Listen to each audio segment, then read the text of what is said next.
인공관절 기구가 이제 뭐 그대로 계속 써왔던 것들이 아니라 이제 시대가 이제 바뀌면서 소재들이 계속 개발이 되고 또 최근에도 이런 이제 소재들이 굉장히 강화가 많이 되고 마모에 또 강하고 그런 소재들이 많이 나와 있고 저희 병원에서 쓰는 것들도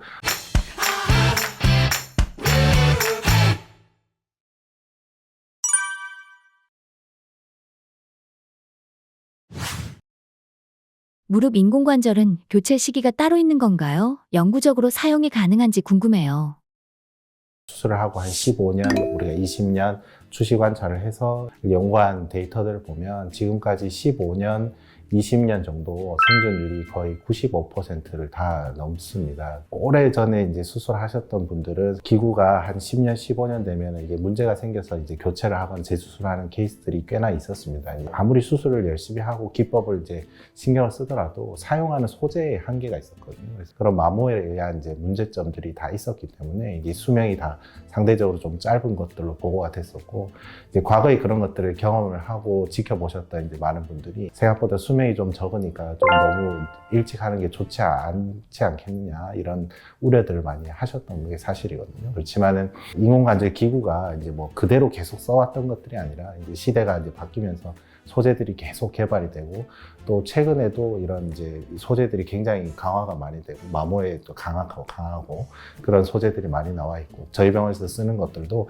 중간에 쓰는 이제 라이너라든지 이런 것들이 이제 2세대 강화 폴리 라이너 같은 것들을 쓰고 있기 때문에 굉장히 수명들이 아마 오래 쓸 수 있을 거로 생각을 하고 20년은 충분하고 아마 제 예상으로는 한 30년까지도 볼 수 있지 않겠나 하는 생각이 있습니다. 대신에 이제 환자분들이 이걸 얼마나 잘 관리하느냐가 되게 중요하거든요. 그래서 주기적으로 수술하신 분들은 이제 1년에 한 번 정도는 와서 이제 문제가 없는지 체크를 하시고, 그다음에 너무 하중이 과도하게 이제 많이 가는 작업이라든지 운동 같은 것들을 좀 삼가하면서 관리 잘 하시면은 아마 30년도 가능하지 않을까 생각합니다.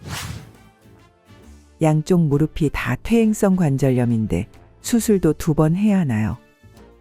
요즘 같은 경우는 이게 수술 시간도 많이 좀 줄어들고 이제 수술 테크닉이라든지 이런 것들이 기법이라든지 이런 것들이 많이 발전을 했고 한 무릎을 수술하는데 걸리는 시간이 그렇게 길지가 않습니다. 그리고 수혈량도 좀 적고 특히 저희 병원에서는 이제 인공관절을 무수혈로 진행하는 것들이 거의 이제 보편적인 원칙으로 자리 잡고 있고 그만큼 이제 저희 원장님들이 다 실력이 이제 어느 정도 갖춰져 있는 상태의 수술을 하기 때문에 한쪽을 수술하고 반드시 기다렸다가 이제 반대쪽을 수술하고 이럴 필요가 딱히 없는 경우가 많습니다. 건강상의 마취를 진행하고 수술 진행하는데 아주 이렇게 위험성이 높지 않거나 아주 고령이 아닌 분들만 제외하면 한 번에 양쪽을 같이 하는 수술로 저희가 진행을 다 하고 있습니다. 양쪽을 한 번에 다 할 수 있다. 그렇게 이해하시면 될 것 같습니다. 절골술 수술 예정인데 병원에서 연골재생술을 병행하라고 합니다. 비용적으로 부담이 커지는데 연골재생술을 꼭 해야 할까요?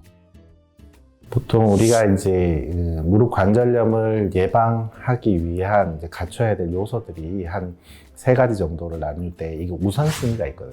다리의 축이 이제 O자 다리냐, X자 다리냐, 정렬을 가지고 있느냐 이게 되게 중요하고 그게 1번이고요. 이제 이 무릎이 반월상 연골판이 상태가 아주 건강한 편인가, 이게 이제 그다음 순위가 될 것 같고, 그다음에 이제 관절연골 상태가 적절하게 잘 괜찮은가 이런 것들이 이제 3번째 순위가 정도 될 것 같습니다. 그래서 교정 절골술이 필요한 O자형 이제 다리라면 교정 절골술을 하는 것이 일단 우선순위가 될 것이고 그걸 시행하면서 내 관절 연골 결손 부위가 있다면 그걸 연골 재생 시술을 받으시는 것이 사실은 결과가 훨씬 좀 더 좋을 것 같습니다. 비용적으로 이제 아마 부담이 되신다는 거는 그런 부분들 때문에 부담을 느끼실 수 있는데요. 여건이 되시고 경제적인 어떤 그런 부분들이 크게 문제가 되지 않으시는 분들은 교정 절골술 할 때 내 관절 연골, 특히 내측 관절면에 결손 부위가 좀 있어서 연골 재생을 하는 것이 도움이 될 걸로 이제 상의가 되면 반드시 같이 하는 것이 도움이 될 거라고 생각합니다. 무릎이라는 것이 사실 증상이 꼭 심해져서 와야지만 되는 건 아니거든요. 그래서 내가 이제 일상생활에서 무릎 관절에서 뭔가 불편감이 있다든지 내가 일상생활이나 운동이나 여러 가지 활동을 하는데 제약이 있는 걸로 판단이 되면 지체하지 마시고 병원에 오셔서 기본적인 엑스레이 촬영부터 시작해서 이학적 검진 같은 것들을 하셔가지고 치료나 추가적인 검사가 필요한지에 대해서 판단을 같이 해보는 게 중요하거든요. 그래서 초기에 문제가 있는 걸 빨리 발견하고 이제 이게 악화될 수 있는 여지가 있을 때 치료를 받고 해서 이게 관절염 진행이 한 단계 더 나아가는 걸 억제할 수 있으면 그렇게 하는 게 제일 중요하다고 생각합니다. 그래서 환자분들이 요즘에 오래 사시고 이제 100세 시대라고 하잖아요. 그래서 이게 오래 살수록 관절 건강이 이제 사실 좋지 않으면 삶의 질이 굉장히 많이 떨어지고 환자분들이 좀 힘들어하는 걸 볼 수가 있거든요. 그래서 무릎 건강 같은 경우 특히나 젊을 때부터 신경을 써서 잘 관리하는 것이 중요할 거라고 생각됩니다. 네, 바른세상병원 관절센터 정형외과 전문 의사이었습니다. 감사합니다.